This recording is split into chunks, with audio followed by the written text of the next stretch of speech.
Hi, and welcome to Designed for Life, the podcast that brings design and technology teachers and business leaders from across the UK together as we collectively seek to inspire, energize, and create the workforce of the future.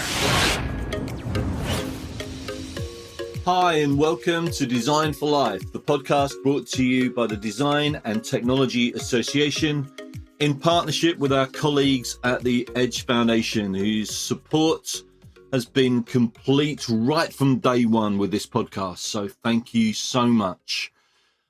On to today, and today we're going to bring something slightly different to you.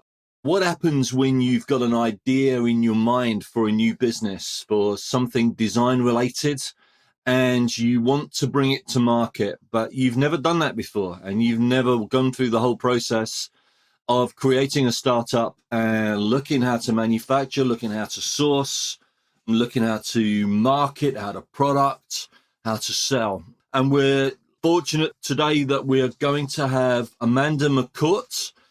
Amanda McCourt is co-founder of Pantee, women's underwear, which is sustainable underwear made from unsold t-shirts. And in this podcast, Amanda will talk us through her full journey from a vague idea of what her business might look like and might be, through to where she is today, which is the launch of a product line which looks incredible and hopefully is going to be massively successful for her. So I'm going to launch straight into this one and Design for Life in conversation with Amanda McCourt. Amanda, hi, great to see you here. Thank you so much for coming on. Thank you for having me. It's my first podcast interview. Is it? I was there not so long ago. You get used to them. This is fine. Ignore the microphone. Let's just have a chat. Let's try and do it that way. As we do, I'm just going to introduce people. I nearly always get it wrong. So I'm just going to ask you to introduce yourself. Tell us a little bit about the company and a little bit about where you are now, if you could. Yeah, sure. So I'm Amanda.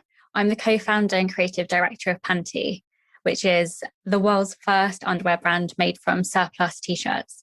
I set the brand up with my sister about 18 months ago, and we have been on a long journey and really kind of only just launched in November last year. So we're both working on this full time now, which is great. She's over in Vancouver, which makes things interesting. And I'm based in London. Cool. Going to sort of explore that a little bit more later on, because I love my brother, but working with him, I'm not sure I could. So we'll touch on that later on, and we'll see where we go there. We start each episode by taking guests back to their school experience and just ask what it was like for them. If you could tell us a little bit about school, what was it like for you? Yeah, I've been thinking a lot about this question actually, because I feel I haven't taken much time ever so far to reflect on school. And I think really, when I've been thinking about this, school was a challenge for me. I never felt I was that academic, and I was never a hugely high achiever, kind of always just passed my grades. I never had a subject that I felt I was particularly good at. I was just kind of all round plodding along. So yeah, I definitely look back on school and think I much prefer where I'm at now. And I wish I could go back to school and have a day and see what grades I could have got, because I think I'm so much more open to learning now. I actually enjoy it. Really, school for me, when I look back, I think I was diagnosed with dyslexia and ADD.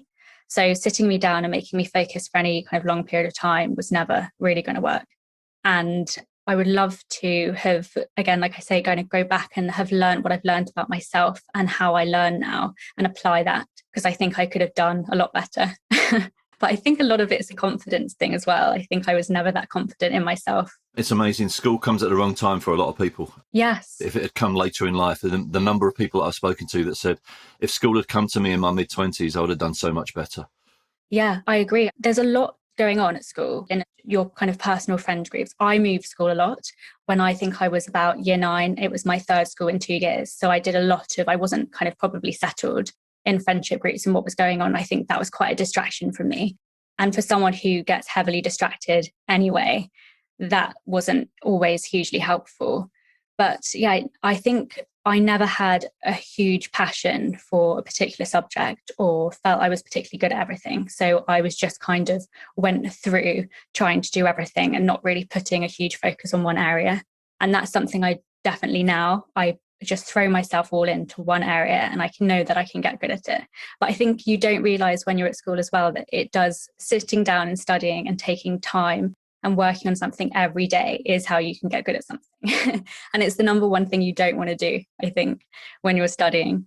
I've got a theory on this, and it might be my theory only, but as a head teacher and as a teacher, actually, I thought we don't give context enough at school. We don't tell people why they're learning what they're learning and how they're going to use that in later life. And if somebody had told me that at 14, you're learning this maths, you may never use it, but actually this is a skill that is going to be with you for the rest of your life, I'd have probably clicked and engaged with that, but they never tried. It was like, you're going to do it because there's an exam coming. And that was never enough for me. I completely agree, actually, because I have to do maths now. And maths was my number one worst subject. I was terrified of it. I don't know if you can be terrified of maths, but I was. And I think if someone had sat me down and said, these are the areas of your life where you will need to perhaps know this and it will be really useful for you. And I could have seen that happening, even kind of played it out during the day and put myself as a little businesswoman or something and been able to do it that way, I probably would have got it. But I think I learn in a practical setting. So if I'm actually doing it and I'm literally making those mistakes while doing it, then I will get it a lot quicker. But kind of sitting down with textbooks and learning that way when I don't understand where I'm applying it. I can't say I don't necessarily understand the point in it, but I think I struggled to really connect with it. And I think for me, one of the things that I look back on school now, I realized that one of the things that I was good at going through was actually connection and storytelling. And I think if maths had been told like a story, like a lot of English was, which was definitely a better subject for me, I probably would have got there. We've done 12 podcasts now, and this may be coincidence, but you're the 6th dyslexic out of 12 podcasts that we've done so far. We're everywhere. That could be a complete fluke, or is there something about dyslexia that makes people creative in other ways and makes you think in other ways about what you're going to be and how you're going to act and how you're going to work in the world? I mean, it's just a heck of a coincidence if it is a coincidence. No, that is. I think for me, I always pride myself in it because I think that it makes me a problem solver, because it's never come easy. I think my sister, I always felt she was very academic, always got good grades. But I feel like for me, I've had to figure certain things out and solve problems to get somewhere. I think when I've spoken to other people who've kind of gone through school dyslexic, I think it has become this point in their lives where that certain things are clicking into place because they've kind of got the freedom to explore more and there's not the pressure of timing. I think that's definitely something I struggled with in school. I actually did a lot of my exams in a room by myself just because of distraction and noise. One of the things I thought was super interesting when I go reading through dyslexia reports with my mum a couple of years ago was she was telling me how when I was quite young, I was doing spelling tests and I would do them perfectly at home, get 20 out of 20, and then I'd go into school and come back and I'd get 3 out of 20. And something just wasn't adding up. And a very good teacher got me in and kind of demonstrated to my tutor how I needed to do these spelling tests. And he would kind of read out all of the words to me and I would sit there and I'd get them all right. And then she did it and how she would do it. And in the classroom setting, they would say, beautiful. And then they would interrupt again, go, the girl was beautiful. And then say it again. And then every time they spoke, I would go, oh, and get lost in where I was doing. But I think that was where like that constant interruption just hindered me in what I was processing. And I do think it's like a processing thing. You see things and you hear things slightly differently and you get affected in a different way. I think you definitely have to be taught slightly differently to perhaps how people who don't have dyslexia are taught. So it just depends on the teacher. Yeah, absolutely. No doubt. From a teaching perspective, it is a different ballgame teaching somebody that's dyslexic. You have to think differently as a teacher. And it was interesting what you just said there. I mean, Zoe Loughlin was one of the podcasts we did recently. And Zoe is like, a polymath. I mean, there's nothing she's not good at. But she said, I had to become a problem solver because problems were there from the very first time I picked up a book. So I had to find a way around it. And I looked in awe at people that picked up books and just read them. And it was like, wow, how do you do that? But anyway, let's move on. So after school, university? Yes. So I studied the International Baccalaureate School. So I left because I guess done an array of subjects anyway. I hadn't really ever chosen a specific subject that I loved. So I chose to do English literature with creative writing. purely because I felt that that's what I could get into uni on or with. So I went to York St. John's and studied English Lit creative writing. And yeah, I had a very similar experience. I think my first year, my second year, it was kind of a repeat of school, really. At the beginning, I was like, new page, try really, really hard, and then kind of get mediocre grades again. I started working at Dyson at the weekends as a team Dyson demonstrator, selling Dysons and Currys in York, and loved it. And I had this new passion, which was to work. And that became, to me, my sole reason every week was just work. And uni did take a bit of a backseat. And I just noticed so much about myself going through that. Like I could suddenly learn, and I would go to these Dyson training days, and with no time at all, if someone came in and told me when they bought their last Dyson, tell them that I knew it was a DC07, isn't it? And they would be like, oh yeah, how would you know that? And I was just realizing that I was really learning about something and getting quite passionate about it. And I was trying very hard to put that into uni again, but struggling. They brought in, I think in second year, my creative writing. And I think in my first seminar, I left afterwards. It was kind of a 3-hour workshop, and cried on the phone to my mum. I was like, this is what I've been so looking forward to doing. Like I enjoy writing poetry. I enjoy creative writing. I love reading. And I found it again terrifying because I think we had to kind of close our eyes and just write anything, free write for about 20 minutes. And then we had to then stand up and read what we'd written. And I didn't realize that we were going to do that part of it. So I really went for it. And then the thought of reading it in front of everyone, I hated stuff like that. Like anything to do with drama or performance, I really, sharing my work, didn't like, because I always, I guess, felt when I did share, it was never quite good enough and I never quite got the grades. So I hated my first creative writing lesson. And my mum was like, it's okay, it's your first time, go back again. And then I went back the second time, and a lecturer said something to me actually. And I think he was kind of speaking to the class. He said, you know, when a creative does anything, whether it's paint, write, I guess in this case, create a business, as soon as you've put pen to paper, it's no longer yours. It's whoever is the one interpreting it. And it kind of changed my mentality around what I was writing. And a lot of what we did at uni was more about your interpretation rather than the person that was writing it anyway. And I kind of managed to take myself out of the work that I was producing. And from that moment, I think I started to produce much better work. And I did finish uni feeling okay. I did okay in my dissertation and things, and I managed to, well, really for me, I managed to get through uni and come out with a degree. And I think there were so many points where I was like, no, I just want to work, I'm going to leave. So I'm really pleased I did that, because I stuck with it. And I didn't think, if you asked me in school, I didn't think that I would be able to do it. So that was my uni experience, really. I'm interested in the Dyson bit, because that goes back to the storytelling. I mean, that's hard selling, isn't it? Yeah. Somebody's come into Currys because they want to buy a vacuum cleaner. But a Dyson is an expensive buy. It's a good buy, but it's an expensive buy. So you're selling that, and you've got to create a story around that. I mean, what did you learn there that you think's useful now? The great thing about Dyson is the way that they teach you to sell compared to some other businesses that I worked in sales. They go kind of, what you need to know is everything about the product, because you need to be an expert in what you're selling.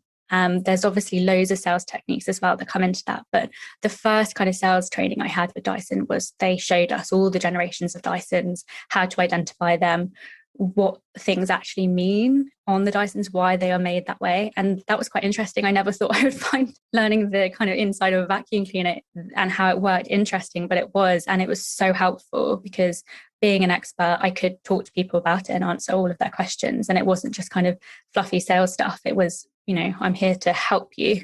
And I think that level of connection is very helpful. You were talking about you actually knew the product. Yeah. Well, people could come in and say, oh, we bought our Dyson maybe like 10 years ago. And I'd be like, oh, well, that must be the DC07. And then I'm like, well, this DC33 is very similar for this reason, this reason. I still know them now. I can see a vacuum and go, I know what that is. I'm a bit out of touch on the new ones. We work very closely with the James Dyson Foundation. They'll love that bit. We'll leave that in. Definitely, we'll leave that in. You've gone through other roles, no doubt, and you've got to a point now where you're setting Pantee up with your sister. I just want to explore that relationship, as we said at the start, a little bit. It's a difficult one, working with anybody closely and setting a business up, but doing it with a relation is, I would imagine, easier and harder. What have you thought about as you set this up, the two of you? You must have discussed this before you kicked off. Yeah, so my sister, kind of preface that, my sister's actually not lived in this country for 5 years now. She left uni and packed her bags, and she went off to New Zealand for 2 years. And now she's actually in Canada and about to be there for the third year. So when I started this journey with Pantee, I was kind of exploring the project myself and phoned my sister one day and I was like, you should do this too. Like, it's just a project, like we can work on it, see where it goes. And when I told her that come up with the name and everything, she was like, okay, yeah, actually it's really cool. She was freelancing at that point and it became a way for us to kind of connect or reconnect because we FaceTimed every now and then, but we didn't speak every day. And I think we were both very aware that we were both growing up and we were growing up in very different places. And we weren't having that kind of sisterly time so much anymore. So I'm really proud of us because we were your typical sisters. Like, we didn't always see eye to eye when we were younger and under the same roof. And I think we definitely kept my mum busy. But we've been largely great. We have, of course, our moments, but Katie is super supportive to me and I hope I'm very much the same back. And we seem to have this very good balance where if I'm ever on a low, she seems to be on a high and manage to kind of pull me up and vice versa. In my previous business, I actually did go into business with somebody else very briefly and it didn't work out for us. And it is a very complicated thing to do to run a business together. You have to talk and have good communication, but you have to be very good at seeing things from someone else's perspective and really listen to what they're saying. And I think I was not always the best at that. I've always worked by myself. I was actually, I think, 22 when I started my first business and it has always just been me. So you have to let go a little bit of control. That was hard for me to begin with, but now I love that fact that I have someone there that I can discuss things with and I get help with and just even emotional support about things. And especially now that we've launched and we've got kind of customer queries and things, you've got someone else to discuss things with, like, what should we do in this situation? And that's just such a relief. I don't know what I would do. Being a business owner, I think speaking to many of them can be a lonely thing. Yeah. Where do I go? Who do I turn to? Who do I look to for support? And I guess you've got that support right there with you, which is useful. Yeah, it's so important. I think it can be really hard. You do carry a weight around. I think it's not a 9 to 5. It's from when you wake up to when you go to sleep. And even when you're sleeping, you're probably dreaming about things. I dream about bra sizes and things like that all of the time. And it's very nice to have someone there on that journey with you. Because I think otherwise, when you see people like, how are you? And you're like, oh God, where to start? And, you can't really go into it so much because you do have to find someone who can kind of truly understand. And Katie, definitely, it's been so great. It's been a challenge being on the different time zones.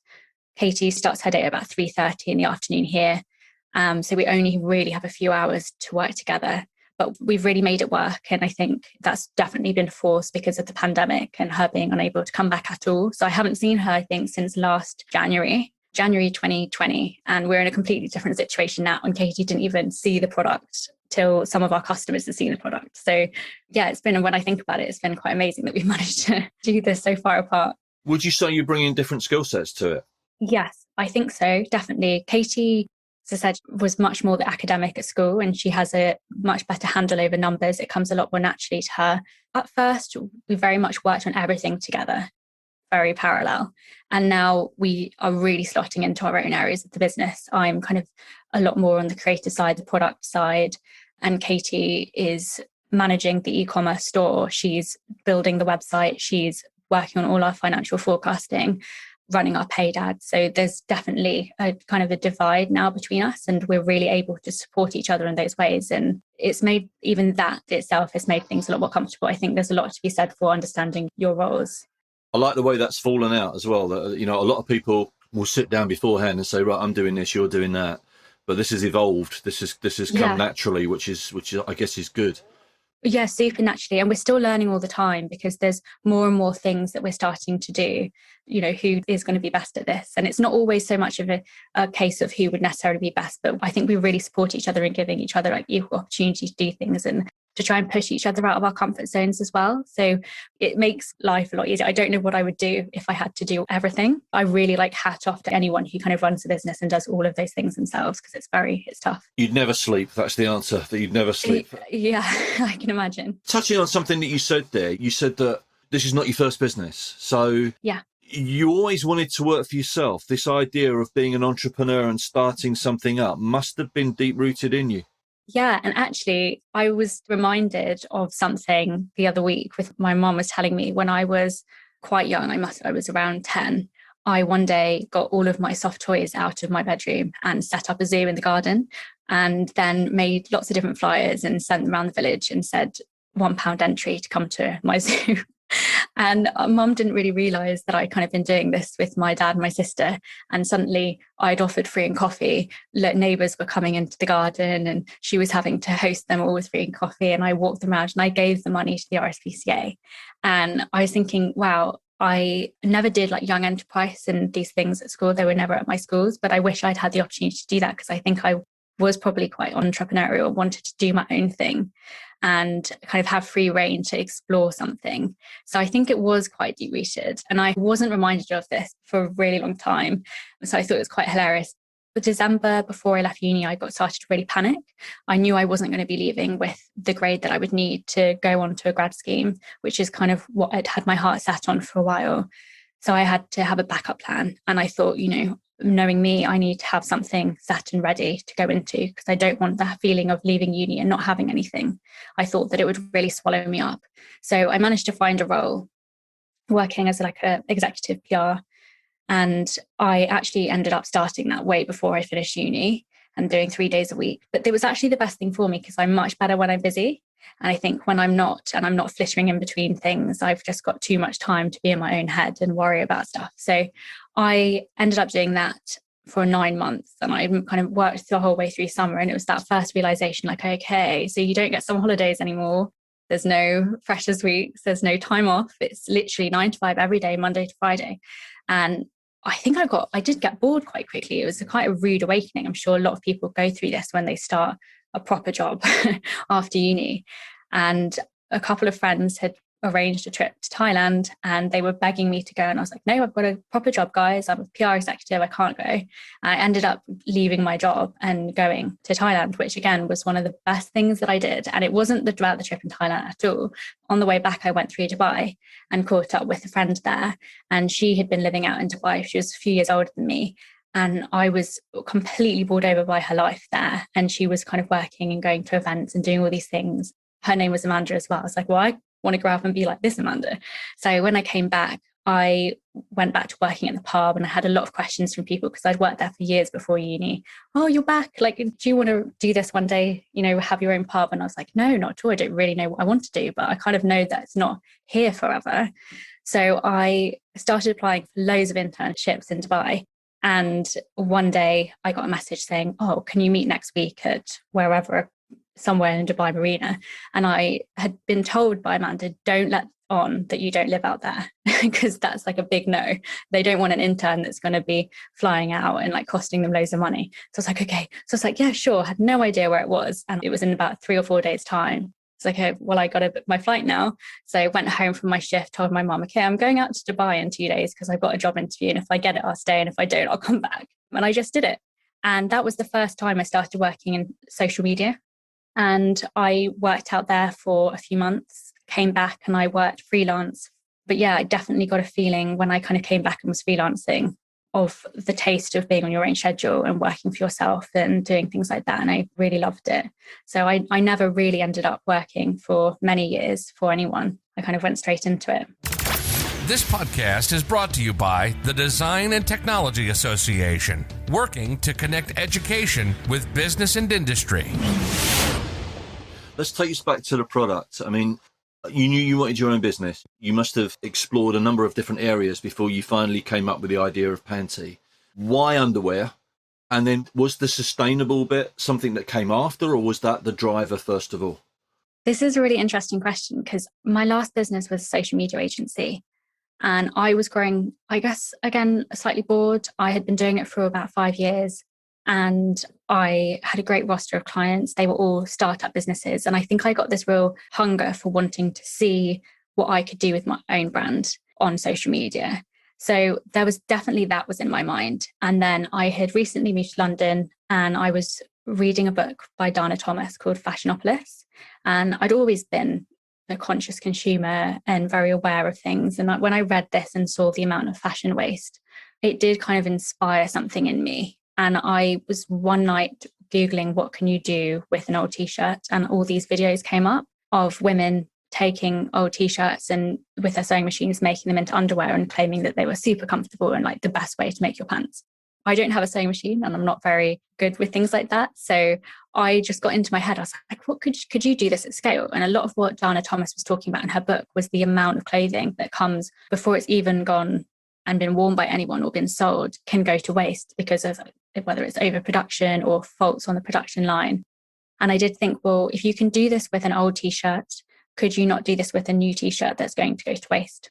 So that's where it came from. And it wasn't at all about underwear. Again, like if you'd asked me 3 years ago, oh, well, you want to set up an underwear brand? I would have probably laughed and been like, me, no. It's never been like a huge passion or direction for me. But it was this, again, problem solving, like, can you do this at scale and figure out how to do it? And that's where I kind of got started with it. And my first step in the journey there was, well, I know I need to do this myself. Like I need to see, does it actually work? So I was up at my mum's in Yorkshire and I took a t-shirt and my favorite pair of pants that were clean, but it told you on this YouTube video to use your most comfortable pair of pants when you're doing this. So I took that as a pattern to a dry cleaners who took up trousers, because I, at this point, knew nothing about the fashion industry, but saw, well, there's a sewing machine in the window and I know I need one of them. So I went in and I was like, hi, could you maybe turn this into this, showing him the t-shirt and the pants. And this guy was like, sorry, I don't understand what you mean. So again, tried to explain. And I think he quoted me about £50, 45, £50 to do it. So I quickly left thinking, well, I don't know much about fashion, but that's not going to work if that's how much it's going to kind of cost me to do it. So left, and then I found someone at people per hour to do it. But it was, when I look back again, it's so funny because I didn't know what I was doing. I just knew I needed to try and turn one thing into another, and eventually got to do it. And they worked. I mean, they weren't perfect and they certainly don't look like how our stuff looks like now. But it was making that first step and making it real and seeing in front of me really materialized it for me. Testing a product, just testing, what is possible, what can we do with it and how can we do it? Yeah. Going back again to, the conversation that we had before the pod was, you said that you wanted it to feel good first and feel comfortable and for people to want to wear it. And then the looks came second. And that almost sounds obvious, but actually I guess it isn't with women's underwear. Quite often the looks come first and the feel comes second. This is as a complete observer. So am I right?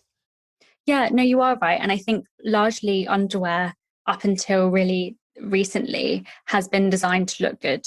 And if you look at the structure of certain underwear that looks really good, it might have underwire, it might be lace, and they're not comfortable. So I think those two things that come together is comfort and looking good. They're the two things, when we did a lot of market research, they're the two things women want. But those are the two things that are quite hard to merge together, because anything that's super, super comfortable might not hold you or look the way that you kind of want it to. So that was our brief for our designer, was how can we create something that does both, that can hold you in all the right places and make you feel really supported and good, and also be super, super comfortable. And I think feedback so far is we have managed to achieve that, which is brilliant.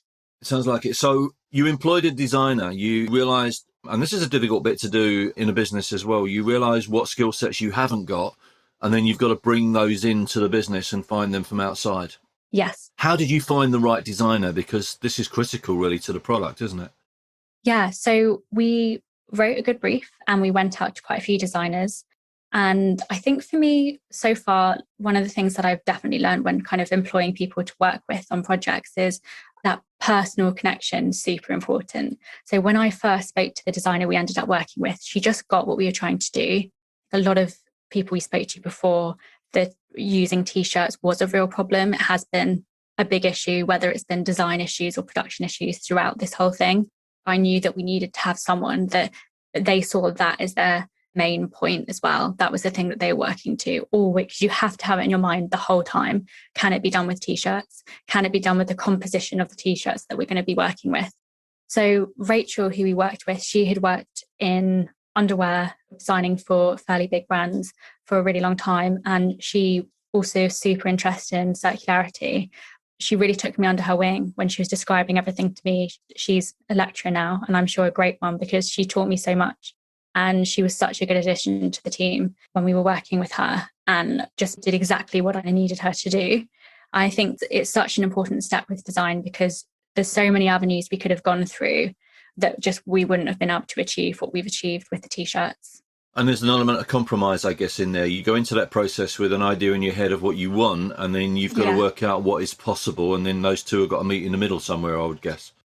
Yeah, definitely. And one of the things Rachel did is when I sent her my mood boards for all that we had in our mind, that we wanted to create 3 different sets, something that was like super comfy, you could probably do some light yoga in, wear for a walk, something that was quite cute, and then maybe something that was a bit more, you could wear kind of underneath a sheer top for nights out and kind of jump on the underwear as outerwear vibe as well. So we were quite set with our 3 different styles. That's all we wanted, super small collection. And then for the briefs, it was just the top 3 briefs that women wore, and then kind of couple them into sets. And Rachel just did that. And she really stripped down the kind of mood boards that I sent her. I was going for quite complicated things and overlaying it with other materials as well. And when she sent it back, when I first looked at it, I did think it's very hard on a tech pack. I'm super visual, so I like to see things in front of me and be able to touch them. And I did think, oh, okay, they're a lot more kind of simple than I thought. But it was one of the things that I just didn't understand with fashion is every little thing on the garment, the seams, where they go, the elastics, like widths that you use, all of that goes into the actual structure of the garment, how it supports and how it looks. So it wasn't until I actually saw them made that I thought, oh my God, we're right on the money here with this. Like, she's done the brilliant job. So you've got your design, you've got the product there in the range that you've just described. Now, your next issue was you needed to find your raw material, and the raw material had to be the right raw material, which I believe took you to Bangladesh for the production. Can you just explain that to us? Yeah, so of course we're designing our product on the side, but the biggest thing that Katie and I worked on for over a year was the t-shirts, because everywhere we turned, we got to know. So whether it was some designers, again, it was, but why not use this sustainable material or this sustainable material? And we were like, no, we're really sure we want to upcycle. We just want to try it. And we knew that we just had to keep kind of pushing through. And there was several things with the t-shirts. Firstly, there's a lot of waste t-shirts in the world. There's a lot of waste t-shirts in supply chain. So the biggest thing we had to find out is, where do we take these t-shirts from? Where makes most sense? Then we had the issue of, what type of t-shirt are we working with? Like, what's our tolerance? So we can't just use any t-shirt. We know that it needs to be unused. And we know that it needs to not be 100% cotton, because 100% cotton has no recovery. It's got no stretch. So therefore, especially for bras, you would have no support there and just not achieve a very good product. So we started to build up through making several different samples here in London, what our tolerance for material was. And then really through just networking, connecting and speaking to as many people as possible, I started to build an understanding that where we source our t-shirts from was super important to us, because we needed a level of consistency. So we needed to be able to, if this did really well and we launched our first collection and people wanted more, we needed to be able to kind of do this again. So we might be able to find the first 100, 200 t-shirts, but where do we get the next 200 t-shirts from? How can we create a flow? So we started working with this great woman called Karen, who's our consultant now and works with us and has done for nearly a year. And she has a very good friend who she's worked with before called Erdem, who runs a buying house in Dhaka in Bangladesh. So Erdem kind of took us under his wing and was helping us try and find someone out there to, one way of sourcing the t-shirts and then also transforming them into the underwear. And we had a lot of no's with factories. So really on the production line, people wanted it to be fast. They want to be able to make garments as quickly as possible. Time is money. And with t-shirts, it slows everything down from the cutting and sourcing and everything. Really, it just really is not ideal on your production line. So we got a lot of no's, and Adam and Karen and I and Katie all had a lot of calls like, girls, can you maybe look at doing dead stock fabrics instead? But we were like, no, we want to do it with t-shirts. Like, what can we do to make the t-shirt thing happen? And Adam's offered us his sampling room. So he does a lot of sampling work with clients, and we then co-bought a machine together that allowed us to attach the underwear elastics to the actual garment. And he and we now are collaborating to actually create the panties. So he normally doesn't actually produce the garments. He normally just samples and then it will get outsourced to a larger factory. But we're doing that together with him now. So it's been a very long road, but we're at a really good place now. And we're kind of understanding how we can consistently make the product better and how we can work together. And hopefully soon, depending on how the world is, we can get out there and meet the team properly.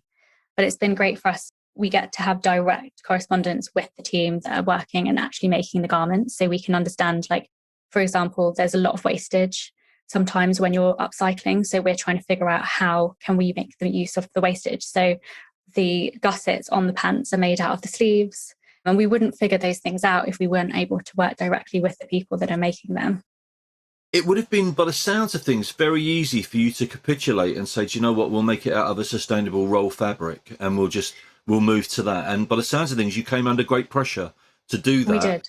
So what was it that made you want to stick with the t-shirt idea? Because everybody's telling you this is hard to make, it's hard to source, it's hard to machine, all of those things coming together, and we can circumnavigate all that through just making it out of a different material.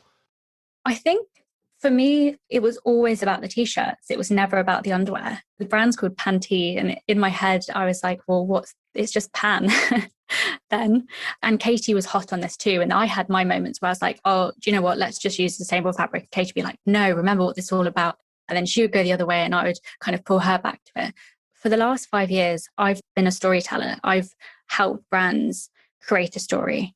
And my story that I was creating for this brand was about something that could no longer be used and was giving a second chance. That's what it was always for me. And it just made sense in my head. I just couldn't see another way to do it. It was what I wanted to do and what I wanted to try. And I just wasn't ready to kind of budge on it. And we still get it now. You know, we're going to have difficulties with scaling.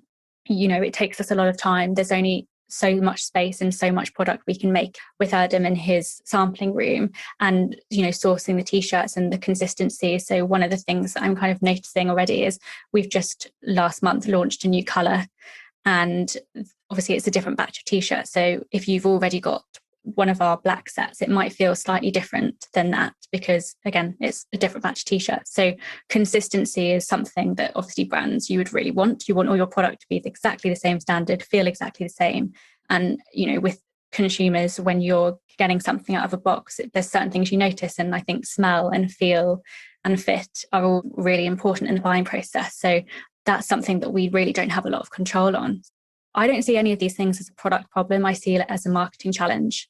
So how do we communicate that with our customer is my number one question, I think. And you can do that. And I think that's what consumers are looking for brands to do now, is just to communicate better. Of course, make different and better decisions, but really tell them what's going on and why things are a certain way. Yeah, I think consumers will accept that not every product's going to be absolutely identical if you explain the journey and the story behind the product a little bit better, as you say. Yeah. The packaging and presentation. We're going to clip a little bit of my daughter because you very kindly sent one to use her as a consumer. And I just said, Daisy, you're going to get a free underwear set, but you are going to have to work for it.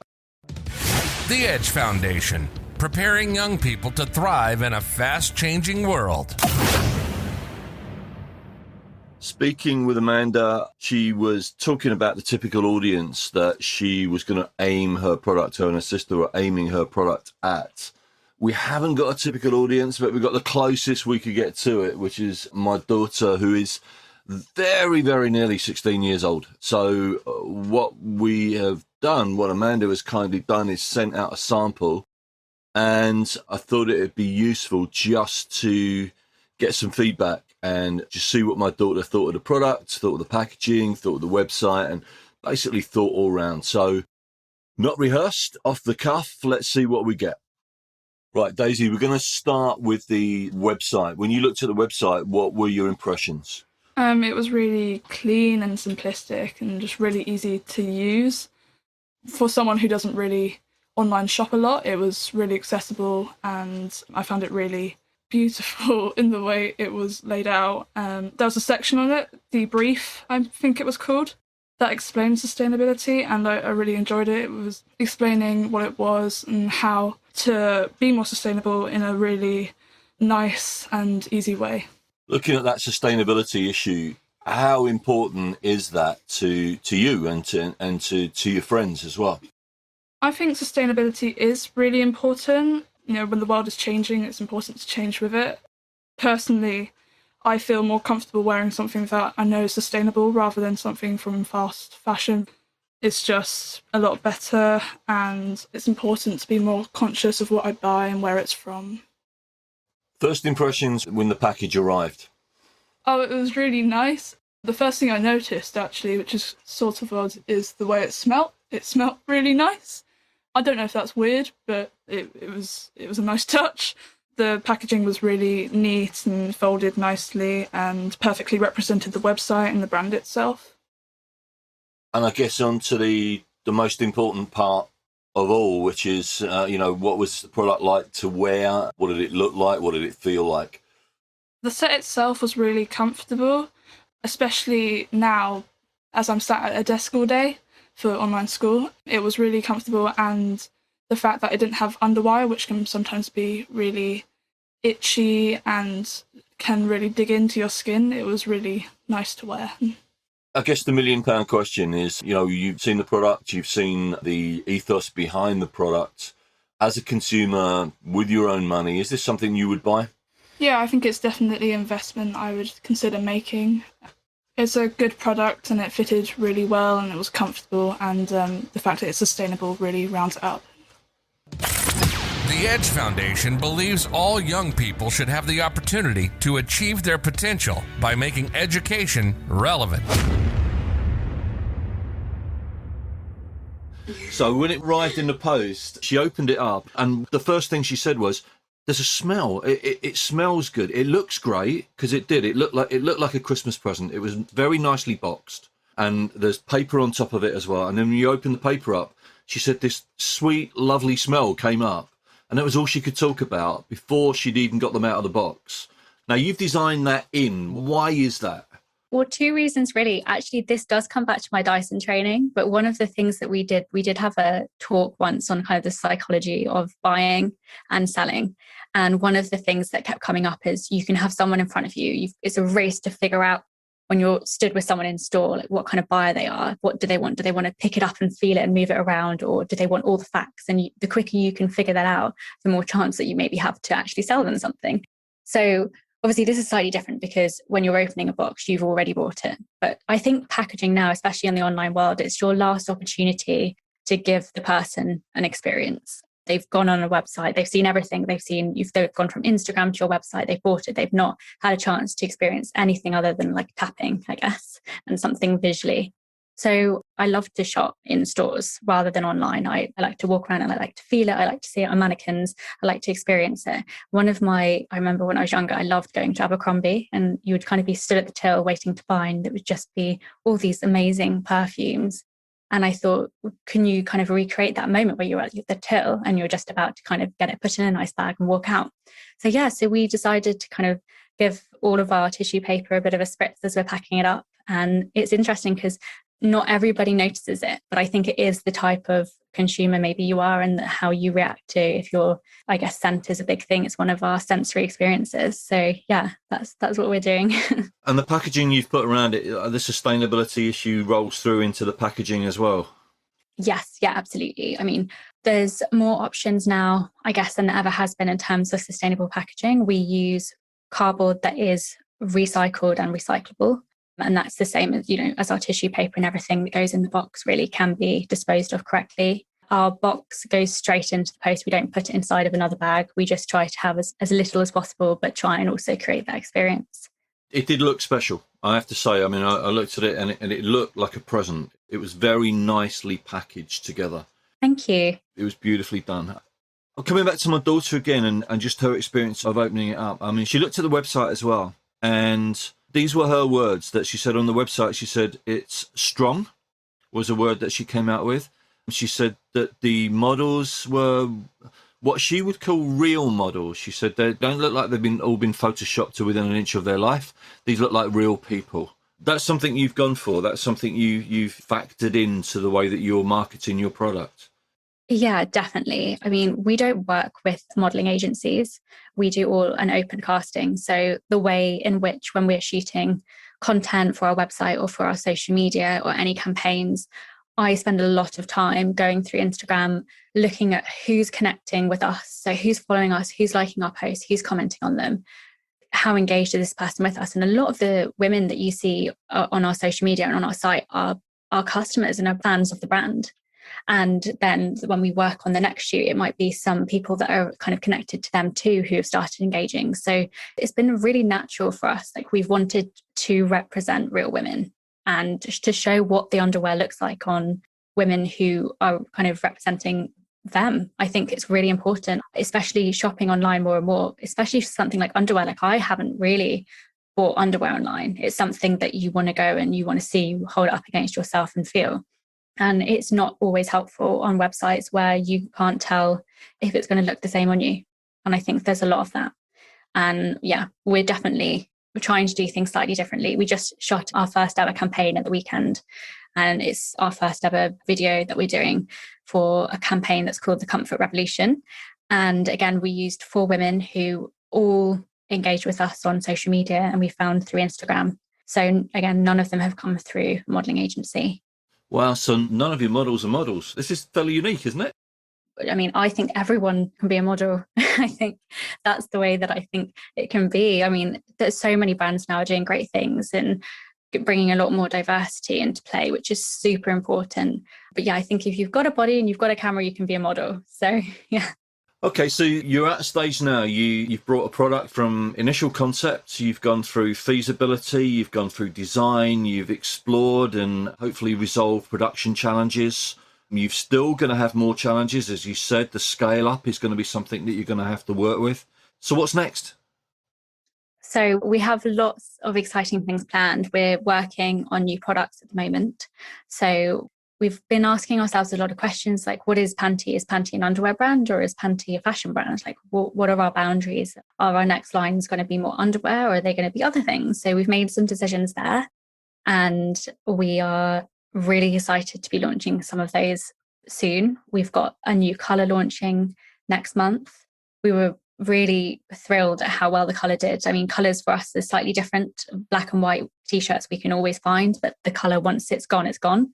And ours, we were actually not going to launch it until next month. And we thought one day, it's Valentine's Day and everything, let's launch. We had this lovely burnt orange colour and we press launch, and within 2 weeks it pretty much sold out, and it's not at all what we were expecting. We were really, really happy. So we're looking forward to kind of launching the next one, completely different colour.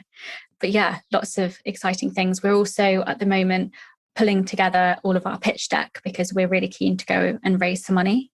So we're looking at kind of SEIS investment, which is it's great fun because Katie and I are learning about something we've never done before and putting together a pitch deck and doing your financial forecasting, which Katie helps a lot with because again, maths is a bit of a scary area for me. But even that, it's just great to get stuck into all of these different things in a business. And there's nothing really across the board that I just don't enjoy because I'm just enjoying doing everything and learning everything.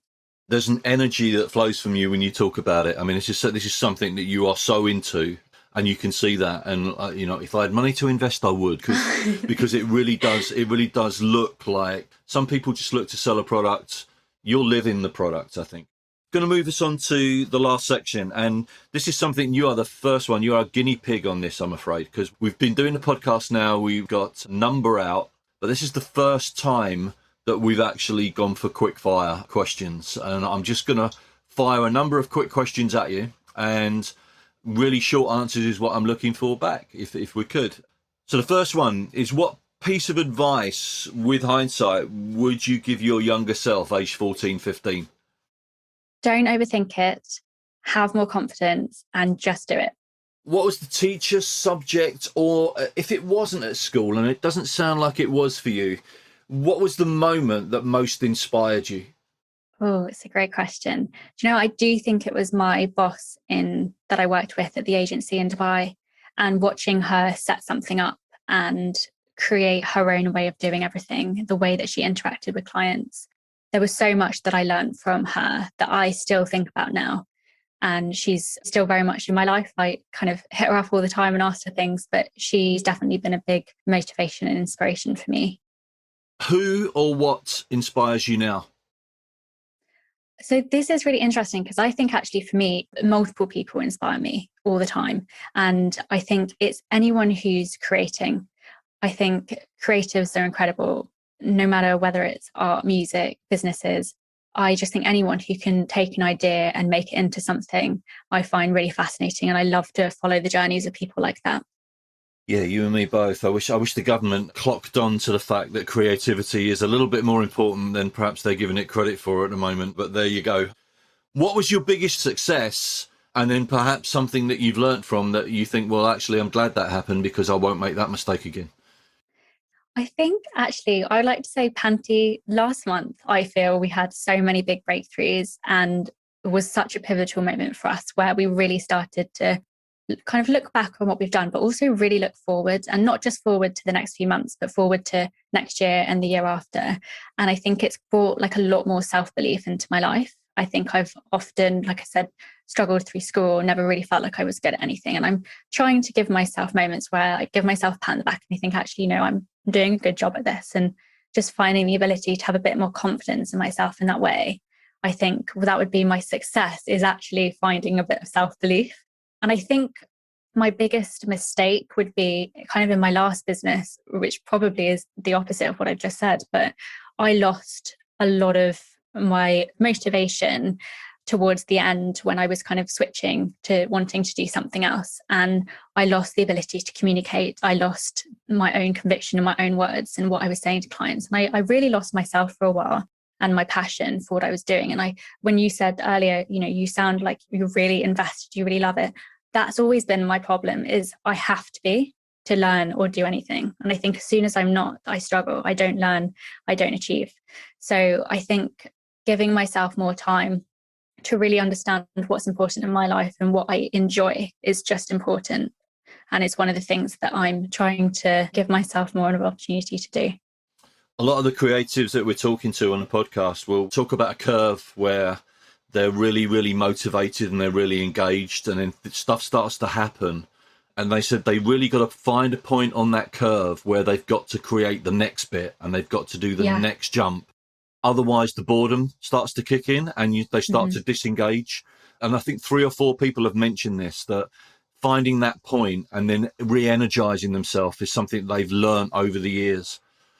Yeah, it's so important. And actually, I really struggled when I started working for myself on days where my productivity would be really low. Really beat myself up for it, because I would, think back to when I've had low productivity and I've never done very well in moments like that. And now if I'm having a bit of a low day and I don't feel that productive, I do something else and I look forward to the next day, because I know that the next day I'll probably have the most productive day I've had that week. And I know that there's always, like you say, there's that curve when you just have to do something to tip yourself over the edge and come back. I think it's a really important thing to learn about yourself, is kind of how to sit there and motivate. It's a question I've been asked a lot. It's like, you sit at your desk and wake up every day and motivate yourself to keep going and doing things. And I think to self-motivate is a really important skill to learn. And it's something that takes a lot of work every day.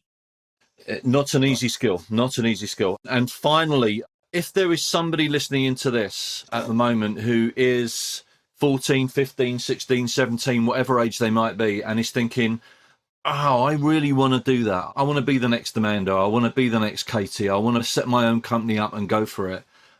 Apart from the, just jump, just dive, which is the advice you gave a minute ago, what would you say to them? What would your advice be to them? I think research is super important. You really consume as much as you can on whatever it is that you want to do. Read books, read magazines, even spending time for us on Instagram and understanding what people are wanting has been really valuable. So I would say definitely spend a lot of time researching, really make sure that there's a need for what you want to do. And then again, I think networking is really important. Like, just if there's anyone that you find inspiring, reach out to them, see if you can have a conversation and learn about how they got to where they were. What small steps did they take? Because everyone takes small steps. No one, like you say, just jumps and ends up there. It can be a really long road. And I think sometimes when you listen to podcasts like How I Built This, I've found them sometimes not so helpful, because you're hearing the end of someone's story, like when they've actually reached it and they've got there. But you almost want to listen to the first 5 minutes and then switch it off. Because that's where it's relative to you at that point. And anything beyond that, you've not quite got there.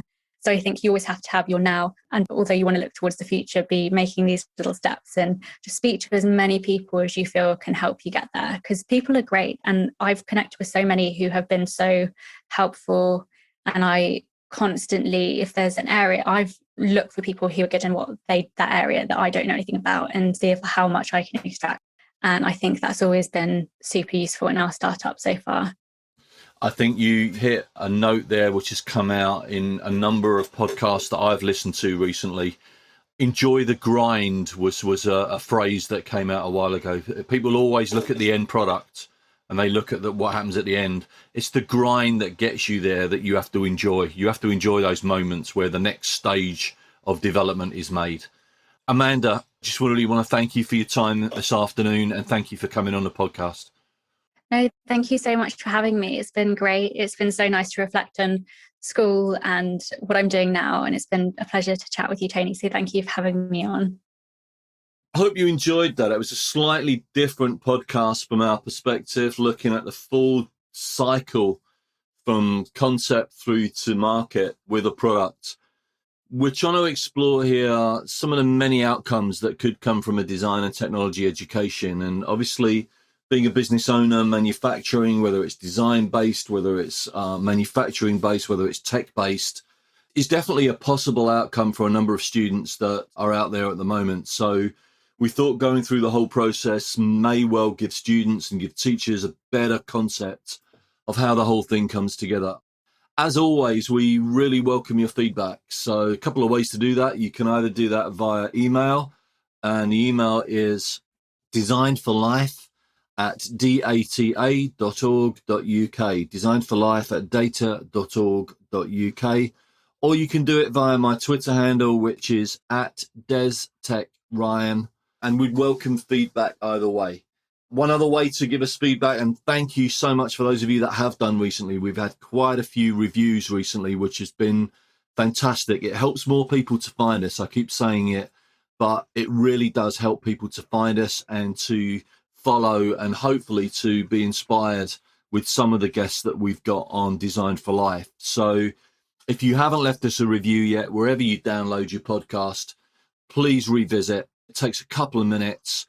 Give us a review. Just leave a small comment in there. It does feed straight back to us. But more importantly, it allows people to find us via whatever platform they're looking at, and it allows them to listen, which is what we're here for. So thanks again for listening. And until the next time, take care. We hope you've enjoyed this podcast. If you did, hit the subscribe button now, as we have guests lined up for future pods that will inform, inspire, and entertain. This podcast is brought to you by the Design and Technology Association.